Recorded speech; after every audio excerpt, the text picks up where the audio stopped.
في آب 2013 أصدر مصرف لبنان المركزي التعميم رقم 331 المتعلق بالشركات الناشئة أو StartUps، معلناً بذلك ضخ مبلغ 400 مليون دولار أمريكي في السوق المحلي لدعم وتشجيع الاستثمار في القطاع الرقمي اللبناني وتوفير بيئة حاضنة لهذا القطاع والحد من هجرة الشباب. هذا البرنامج يسلط الضوء على هذا القطاع التكنولوجي المهم والإنجازات العديدة للشباب اللبناني المستفيد من هذا التعميم.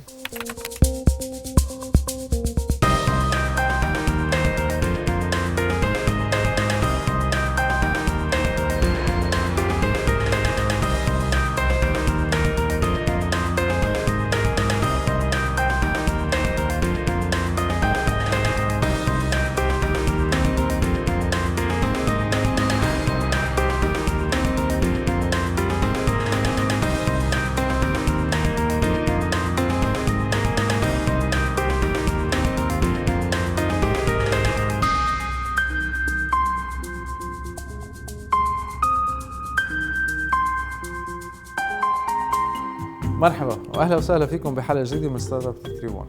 اليوم رح ننزل على المكتبه الوطنيه حتى نحضر ارسال 33 شاب وصبيه الى لندن لاتباع دوره خاصه من قبل اللندن سكول اوف ايكونومكس.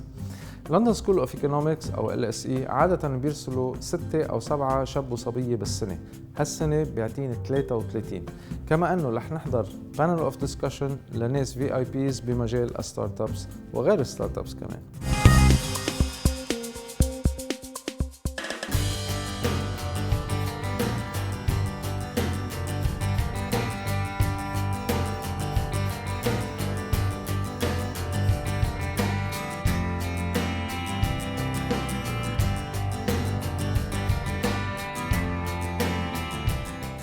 It's a great pleasure to welcome you at the 2019 Destination LSE event, a global event that happens around the same time in almost 130 countries around the world. Let me share with you the story behind this year's choice of topic. Almost 6 years of hosting the Destination LSE event, this is the first time we have 33 offer holders leaving to continue their studies abroad. An unprecedented figure from Lebanon in 1 year. This tells us one thing. Lebanese youth and talent are simply looking for a way out.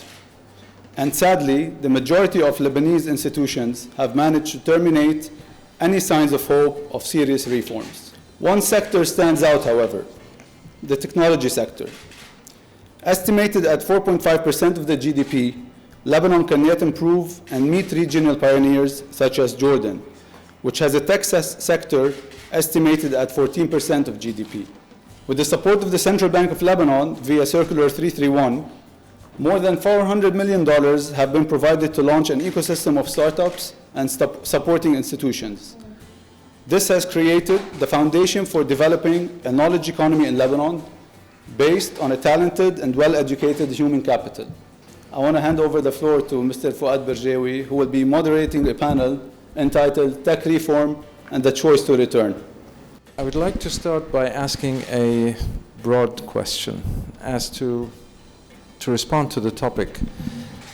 From your individual experiences, each one of you in your own sector, diplomatic, parliamentary, and finance and banking, what do you think Lebanon needs to retain its youth? How can we give them that hope?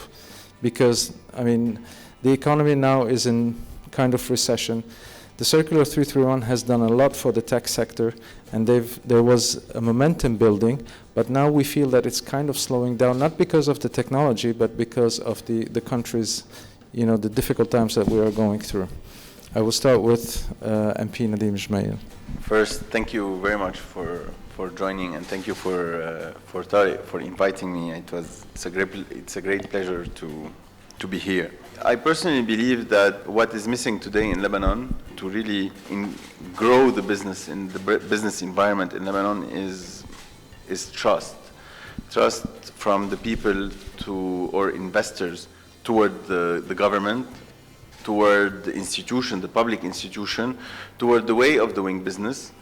And what we need to provide them is much more a way a true way of doing business, a safe way of doing business, somewhere where they know that if they come, they invest, they know that over the 5 years, 10 years, 15 years, they know that there will be stability, there will be justice in case they have problems, there will be a real equality between everybody for doing business in Lebanon. And this is I personally believe that this doesn't exist today in our system. Mr. Ambassador, your predecessors, Mr. Tom Fletcher and Mr. Hugo Shorter, they were very active in speaking with the youth, especially in technology.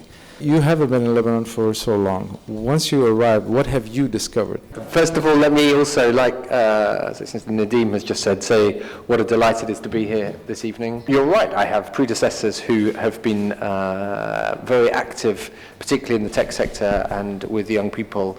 I think that's a great privilege, and I think that the UK and Lebanon have come a long way. I see a country and a nation that is quite fluid, by which I mean not necessarily that the political system is fluid, but that people's decisions on where they want to be at any moment, and are they now going to go and study in the UK, or are they going to go somewhere else, or are they going to come back? I feel that's quite fluid, actually, and people are making decisions for the short and medium term, and then they will review those, and they have the means to be able to do that. It's quite a centralized country because of the numbers. I mean, Beirut is particularly large, and also because of the size of the economy of the country itself. So, there's reflections that we might have here about what we do about that. But I do see, and it's more than a cliche, I see a country with enormous potential, and because things have been a bit difficult in recent years, if the kind of, you talked about trust, I would talk about kind of hope and optimism. If that can be brought back, I think things could move quite quickly. Mr. Aristides, before we talk about fintech a bit, what are your views? In my view, we should start with infrastructure. Don't forget that we are such a country that we can afford top-end life, and at the same time we don't have continuous electricity, we don't have affordable communications, be it either in the telecoms or be it in the data, which drives the modern world today. And being a country that relies on tourism, we suffered last summer from the airport that we finally addressed. So we should put the infrastructure. I mean, we have low taxes.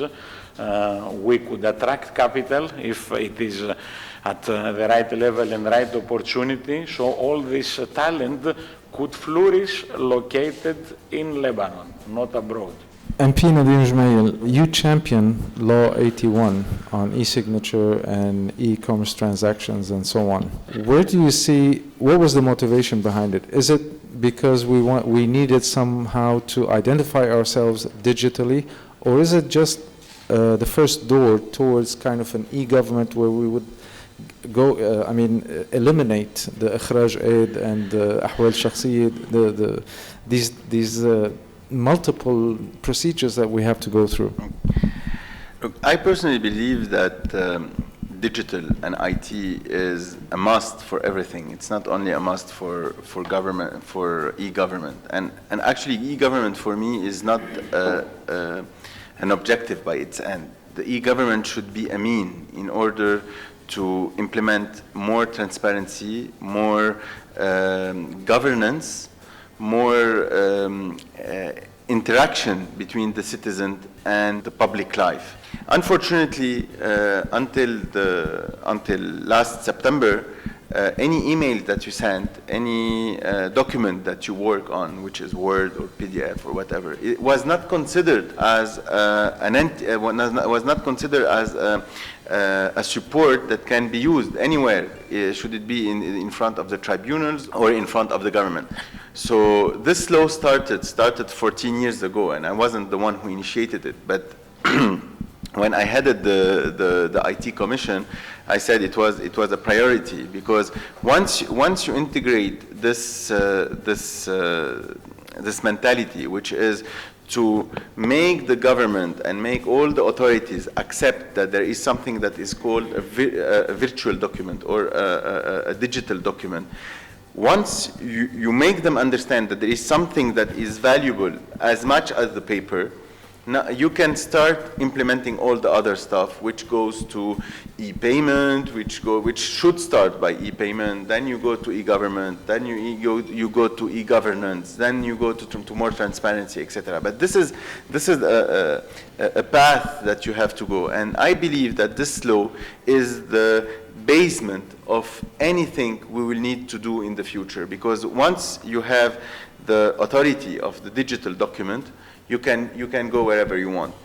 And this law has integrated more than 7 chapters and 7 main subjects, which is the e-signature, the e-commerce, the e-banking, all what is related to data privacy.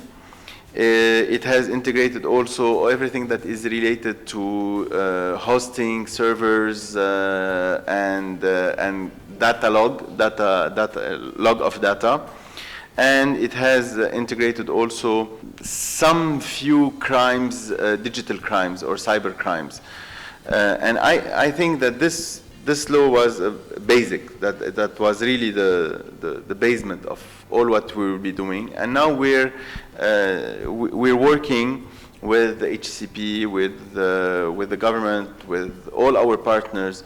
We're working to develop, based on this, to develop several other laws and bills that would be related to a better implementation of the data privacy, which is a kind of GDPR, but light GDPR. We're moving also forward of developing a better cybersecurity performance for the country, like what are the laws that has to be that we will have to abide by, what are the safeguards that we will need to take in order to prevent of any attacks, what are the institutions and the entities that we will put in place in order to coordinate if an attack happens, and to coordinate internally and externally. Mr. Aristides, does this mean we are a step closer? I'm not saying we're there yet, because we need a lot of central bank regulatory laws and from the parliament maybe. Are we a step closer to having kind of like P2P payment, or like if I'm a consultant and I cannot even get paid on my credit card, I cannot even get paid on certain, I know you have the Ariba portal, which is a payment gateway, it's a very fine one. Portal in place, so for this we have a solution. But is this law bringing us closer to something like a free payment system without breaking the law, of course? Look, definitely this law has been a very comprehensive law, and he has created the foundation and the enabler in order to move to an electronic society. And as Nadim said, this is not only about payments and banking. This is about governance, this is about government, this is about health and medicine. This is going to be one more element when it becomes fully functional that can transform your everyday life, from making easy payments with a touch of a phone to having your whole medical file from this hospital to that hospital and to the new doctor that you visit, that can see all your history that even yourself you don't know today. But the law, as you say, is just only the foundation. We need the interpreting circulars, and then we need the private sector to step in terms of providing the infrastructure and providing the means for what the legislator envisages and sets the space for to happen in reality and affect the day life. I'm happy to say that with respect to payments, we are very close. As you said, Bank Audi has Ariba, which is a payment subsidiary that operates the merchant acquiring network and has launched a non-POS service as well. And we would be acquiring very soon another company that the central bank has licensed, which is called PinPay, which would be allowing P2P payments. It would be a central billing system system so that you could make all payments very efficiently without having the person that is running to collect from electricity to Liban giving you one paper and gives you the bill only after you pay. And also it would introduce the e-wallet, which we are not there yet in terms of legislation. But the important thing is that this is an ecosystem. So when our legislators were on time, the interpretation and the launching has not been as fast as it could have been and as fast as it is on other countries today. So we have a big gap to catch up that I can say we are there in terms of payments before the end of the year, but it's a new electronic world that we should not wait that long to experience. Thank you. Mr. Ambassador, you touched on a subject about decentralization. Decentralization is something we've been talking about since President Fuad Shihab in the 60s. And we still haven't been able to implement it yet. And it's even in the Taif Accords. You have traveled the rural areas of Lebanon extensively. I sometimes refer to economic Lebanon as Ain Ain, Amshit Aramun, because that's where the power of Lebanon is, and the rural areas are forgotten despite Tripoli and neglected sometimes. What have you seen, and if you had to prioritize something, where would you recommend to the government, and we have a parliament member sitting next to you, where would you recommend to put the efforts in? What I think is, I tend not to go for kind of big structural reform on the basis that you tear something down and then you have to rebuild it on the because if you do that, in the very best scenario, you have to wait for a bit of time. But so I think it's more about working with what you have. Nadim's talked about frameworks, and Aristides has talked about infrastructure. The other thing that I think we need to, in any state, but is about support.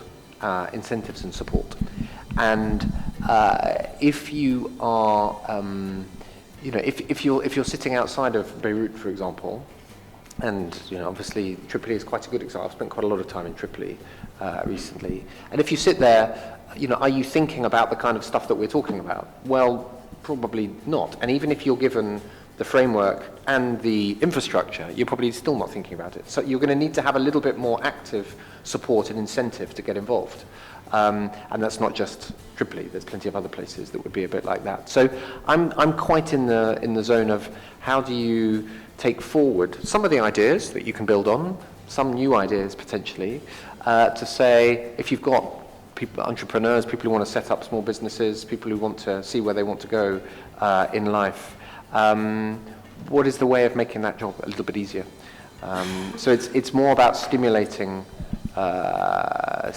development rather than just the framework and the infrastructure, as important as both of those are. We still don't have fiber optics, but what I wanted to ask you is that from the things that you have seen, and the UK government as well as the American government, and EU also, the European Union is putting a lot of aid into infrastructure in those rural areas.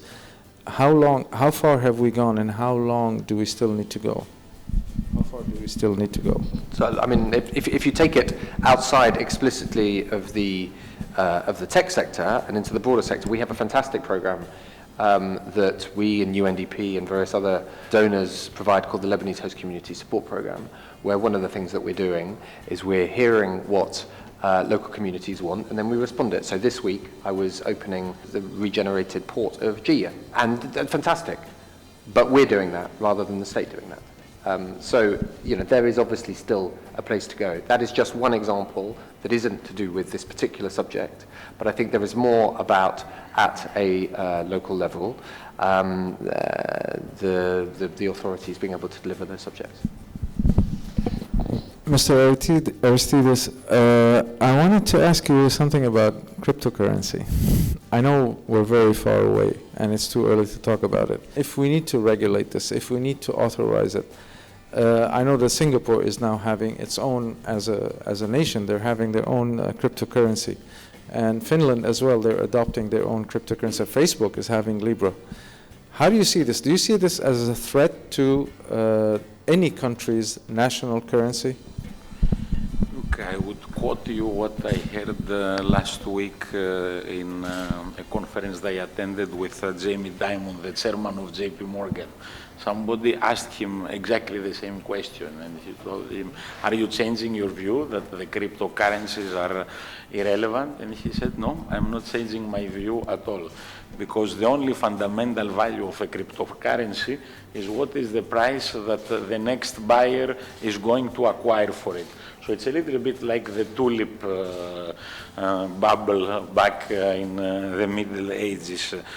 We should be careful to distinguish between a cryptocurrency and between electronic currency or electronic money. Today we have our currency, which is the Lebanese pound, but we have also electronic currency. The deposit that you have with us in the bank, it's electronic. It's stored somewhere, but when you make a payment, you pay through electronic money. You use your credit card, again, it's a form of electronic money. Libra is a further evolution of the electronic money.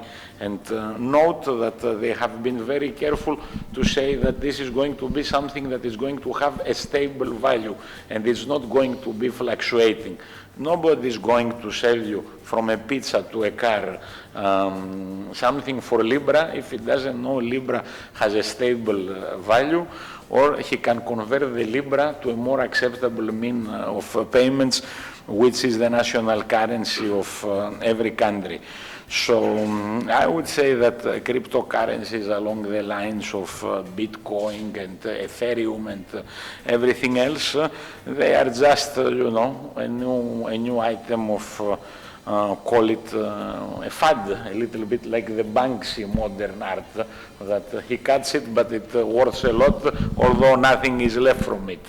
But electronic money, all the new innovations in technology that are being created in order to facilitate payments and avoid all the hard logistics that are needed, definitely we are going to see more. Definitely it is not a risk because it happens through the banking system and it is fully regulated. And like we said about Law 81, it's going to make our life easier. Mr. Ambassador, how's UK Lebanon Tech Hub doing? It's had lots of interest over the years, of course, with a number of successful graduates, including, and I'm not very good at naming the names because they come in and then they, but there's been some fantastic initiatives around how you can do virtual surgical operations. And that they've accelerated that. Proximity. Yeah. As well as, you know, I went to see them recently, and there was a very good. She was received by Her Majesty the Queen. She was, exactly. No, exactly. So it's from that perspective, you know, fantastically useful, groundbreaking, world-leading technologies in extremely important areas. And then there was, you know, there was a product recently that I was seeing that helps people to give up smoking. And kind of times them on a... so I think there's lots of ideas. All of these accelerators, it's a risky business, but I think there have been a number of successes. And what's important, of course, you were talking about the ecosystem earlier, Aristides, and the ecosystem itself is developing, that's clear. And that comes a little bit to how my earlier point about, I was talking a bit about outside of Beirut, but I think it's relevant elsewhere. How are both accelerators but also startups going to be supported? And that, I think, I mean, I've spoken to a number of ministers for whom that's an important issue going forward.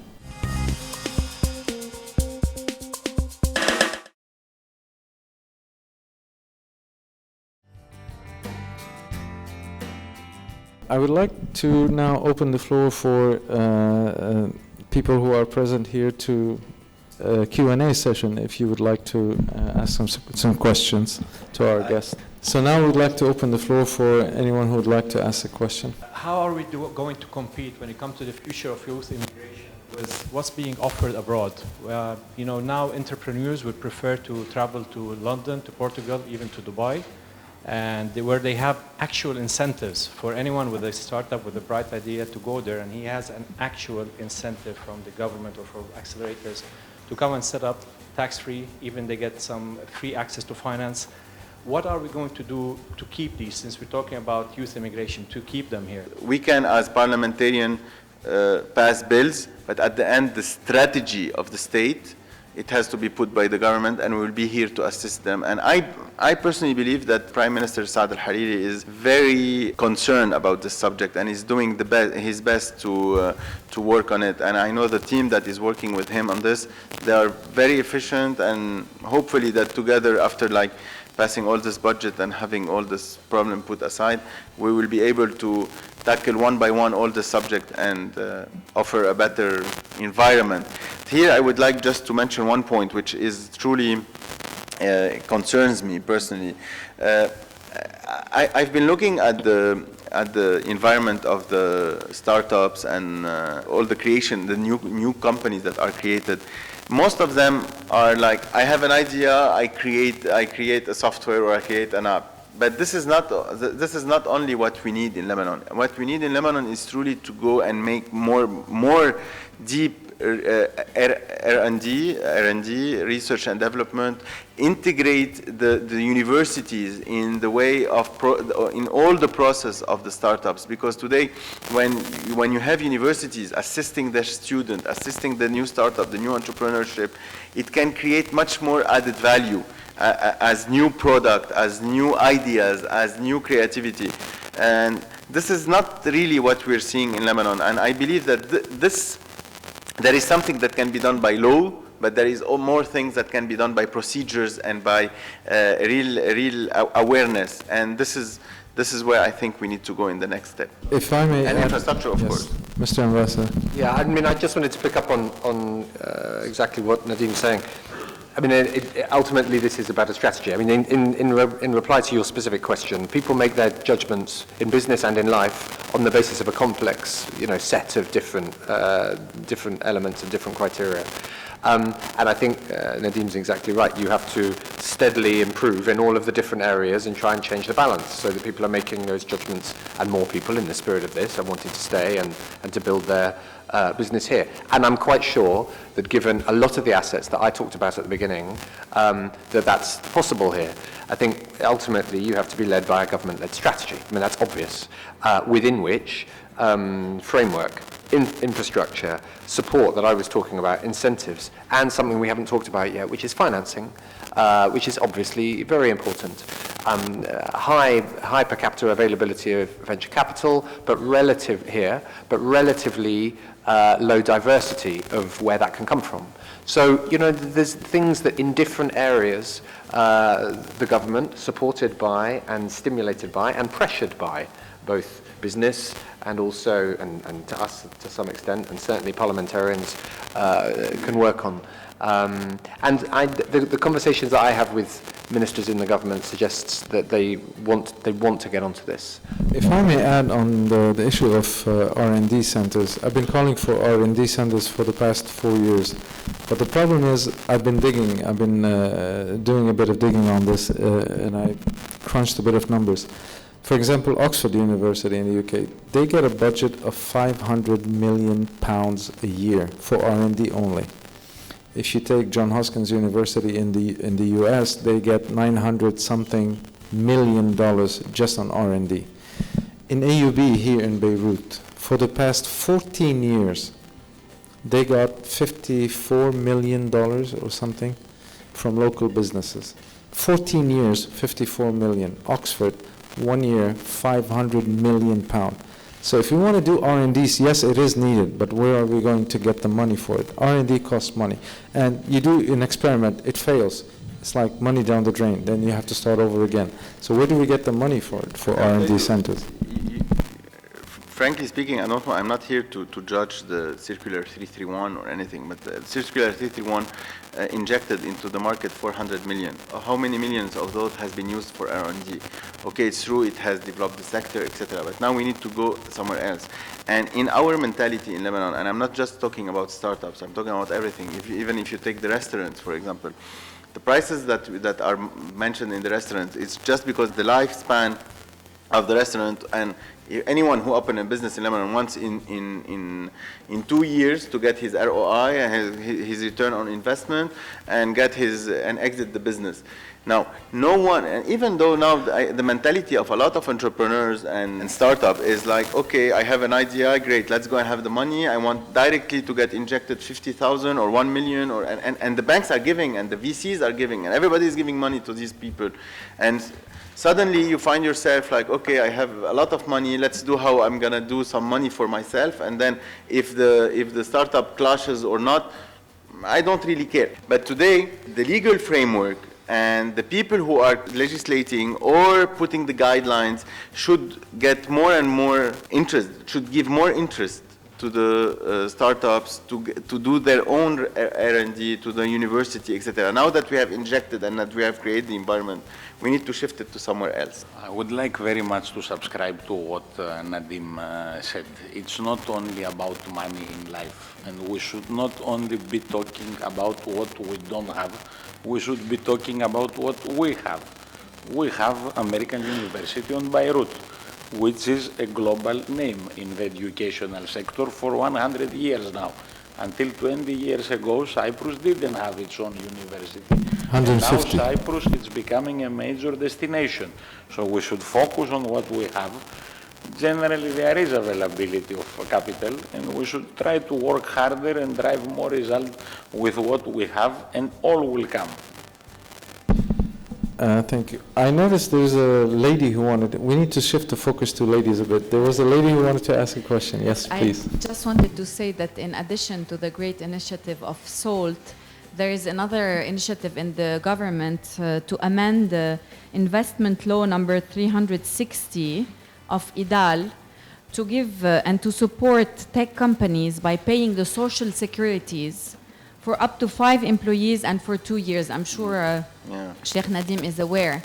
And this is very important, and we have to push for it. Yeah, sure. This was the initiative of Adil Afyouni.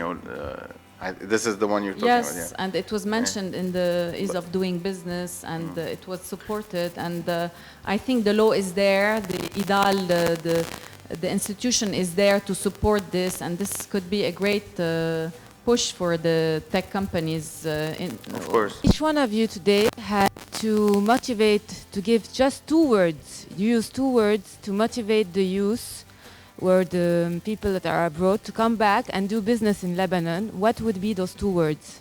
It's a little bit like that point there. So don't give up. I mean, you know,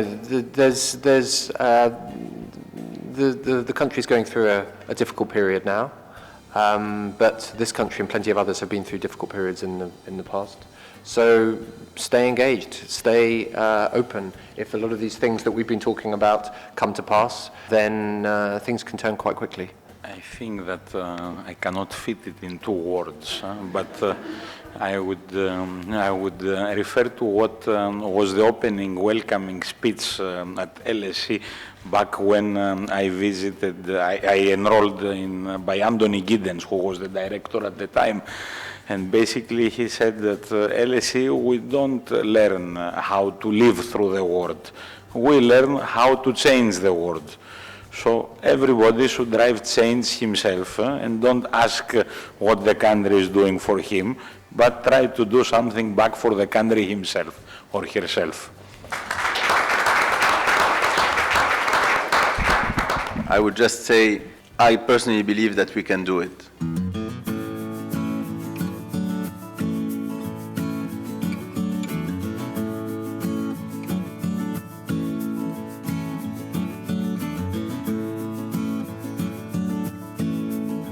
وهذا كان كل شيء لليلة. نلقاكم الأسبوع الجاي إن شاء الله بنفس الموعد. إلى اللقاء.